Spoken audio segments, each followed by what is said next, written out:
Guys, I really wanted to do a Magnum PI open today. No helicopter, no mansion, no Ferrari, no girls in bikinis, only this mustache, these lays, and the sunglasses. Unbelievable. But we do have the Gamo Swarm Magnum.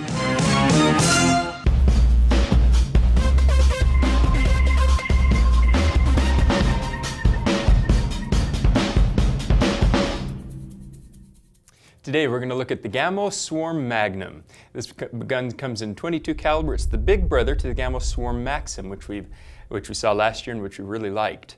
It has the same 10x system. You load up your magazine with 10 pellets, pop it in, and then every time that you break the barrel, it loads a pellet into the breech, and you're ready to go. It's a really fast and it's a really reliable system.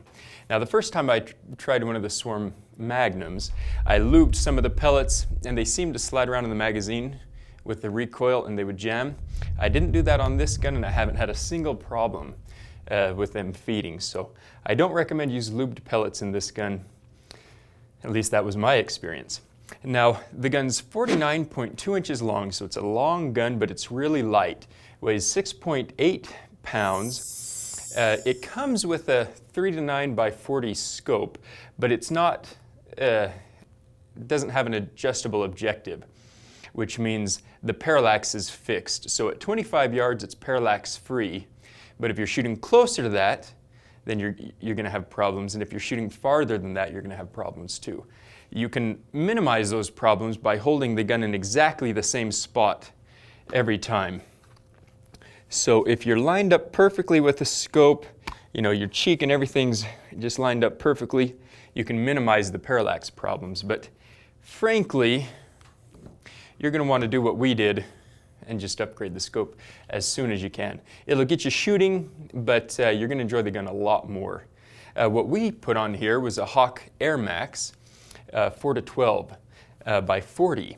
Now, the Air Max line of scopes is designed for Magnum springers, which is what you really need for a gun like this. This is an incredibly powerful springer, and it'll eat up most scopes just like crazy. The ones you'll want to look at are the UTG line of scopes, and like I say, the Hawk Air Max. You know, the Sidewinder and the Air Max 30 are also good scopes, you know, incredibly shock-proof also, but they're a little bit more money. So starting at the front, we've got Gamo's Whisper Fusion technology here. This works really well, even on a brake barrel, especially on a Magnum brake barrel like that. A sound suppressor on the end is going to tame the sound down quite a bit. But you're still going to get a fair amount of noise just from the piston, especially on a gun as powerful as this one. Then we have the 10-shot, the 10X system here. Like I say, extremely reliable, really nice. It makes it a lot more fun to shoot.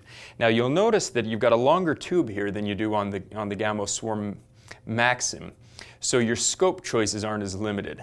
I mean, this is a full-size scope, and you can see I've got room for an even longer scope if I wanted to put one on. It has Gamo's IGT, inert gas technology piston, so it's a nitro piston, which helps with the recoil a bit, but because the gun's so light, you're still going to have a fair amount of hold sensitivity, which I'll touch on a little bit more. Now, this right here is the recoil reducing rail, and what it does is absorbs some of the recoil, making it a little bit easier on the scopes. But again, you're going to want a good Magnum Springer rated scope. We've replaced it with a scope here. We've used the same mounts. This one-piece mount comes with the gun. It's a really good mount and keeps the scope really secure.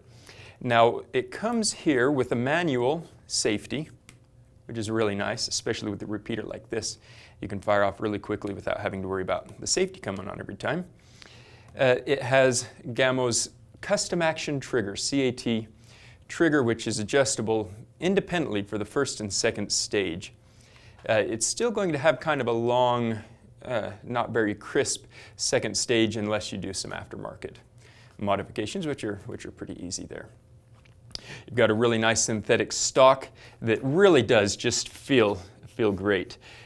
It's very similar to the stock on the Gamo Urban, which I love, and which has been a really popular gun. It really just fits so nicely. Stippling along the sides here, along the grip, You know, it just feels great. It's got a really vertical grip here, making it easy on your wrist. And you've got a shock absorbing pad here. This green band means that it's good for hunting.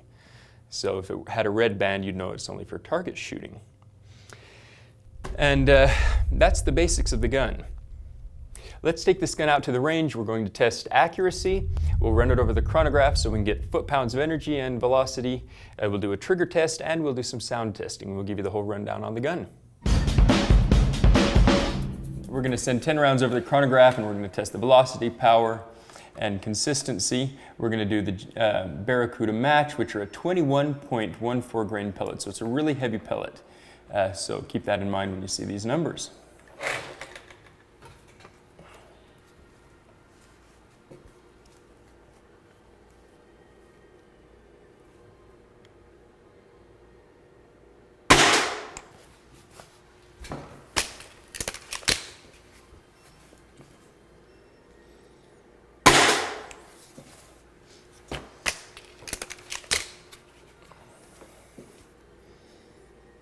We have a high of 718 feet per second, a low of 699 feet per second, for an average of 709.3 feet per second.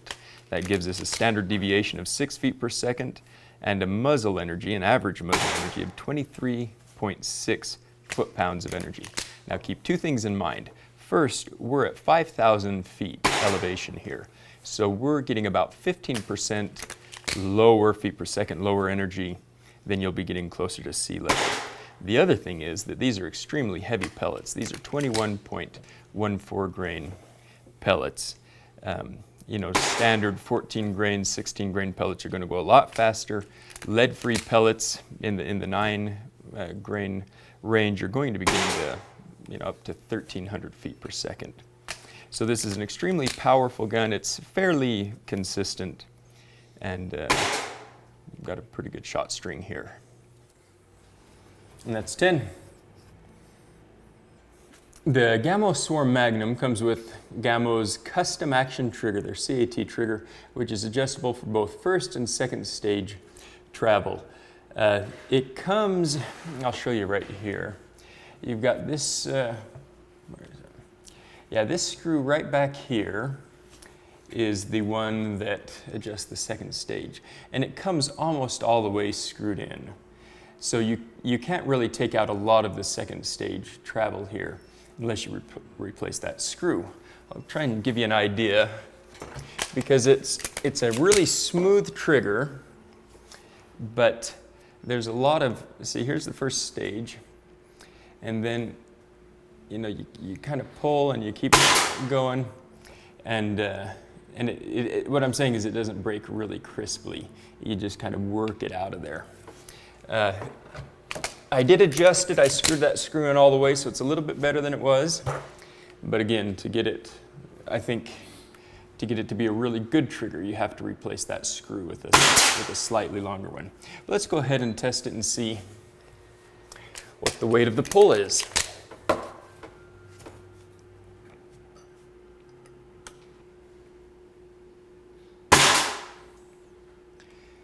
3 pounds, 13.3 ounces.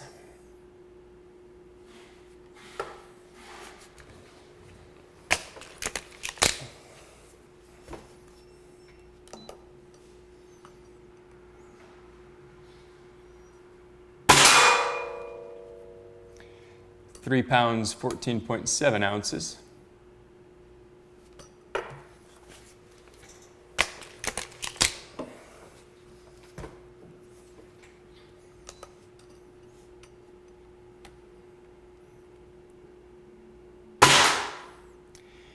3 pounds, 10.3 ounces, for an average of 3 pounds, 12.7 ounces.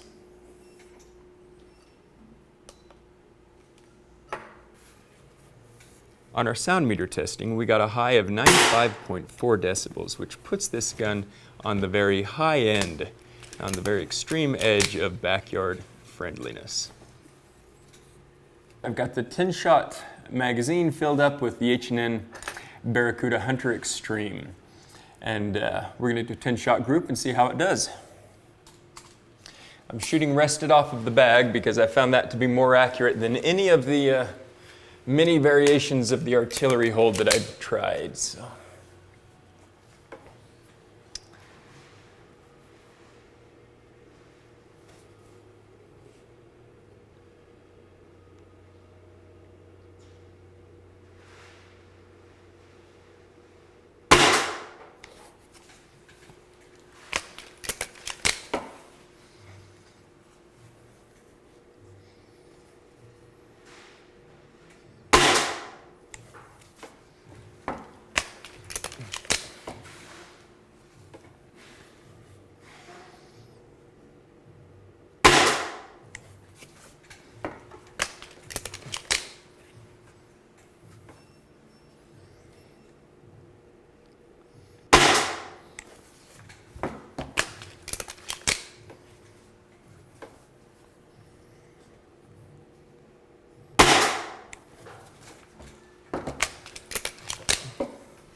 And that's 10 shots. It's not a great group. It's, you know, 1.5 inches, maybe 2 inches with the first shot. We'll measure it in just a bit here. But now let's do the H&N Barracuda Match in the 5.51 head size. Okay, 10 shots with the Barracuda Match, 5.51 head size here.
Okay, that's 10 with a 5.51 head size.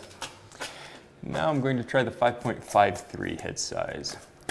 Let's see how they act. Okay, we're going to give the Barracuda Match in the 5.53 head size a shot here. 10-shot group, and we'll see what happens.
Oh, you've got to be kidding me.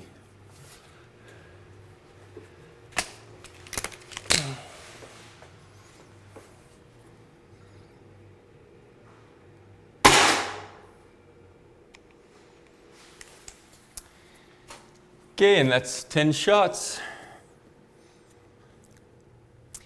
You guys are probably going to roast me for those groups, but and rightly so. I mean, I just could not get it to group. Now I know it can shoot. I want to show you. This is a target I took when I just took it out of the box. That's 10 shots at 35 yards. It's a third of an inch center to center. It's 0.33 center to center. And so I shot this group right at the beginning, and I thought, oh, the rumors of this gun being so hard to shoot and so hold sensitive are wrong. I mean, it's incredibly accurate, because that's an incredible group with any Springer. But I just couldn't consistently get it to do that. I was getting better groups earlier, but once I got on camera, so it's probably me. I'm going to take credit for those terrible groups. But let's look at them here. So this is the Hunter Extreme. It's about an inch. It's 1.2 inches center to center. So again, I'm just not great here. Now this one, we have kind of two groups there. So it indicates that it's probably trying to group, and it's probably just me throwing it off. But again, 1.2 inches center to center across there.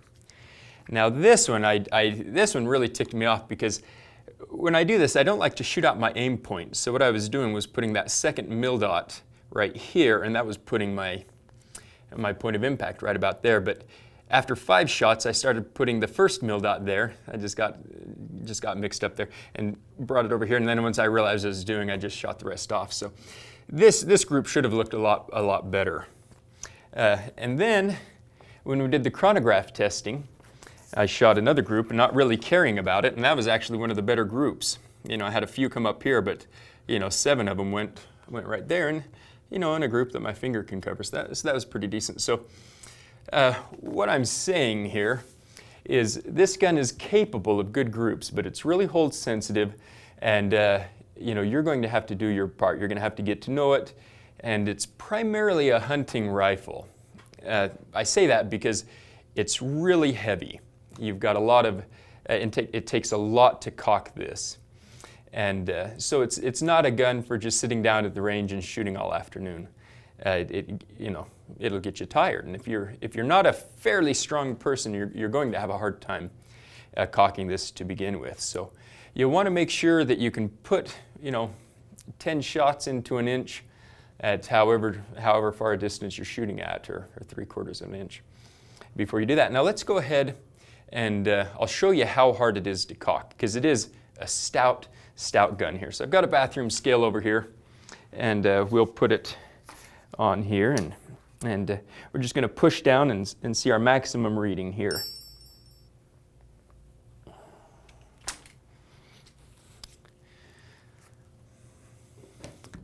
Okay, so 65 pounds on this bathroom scale.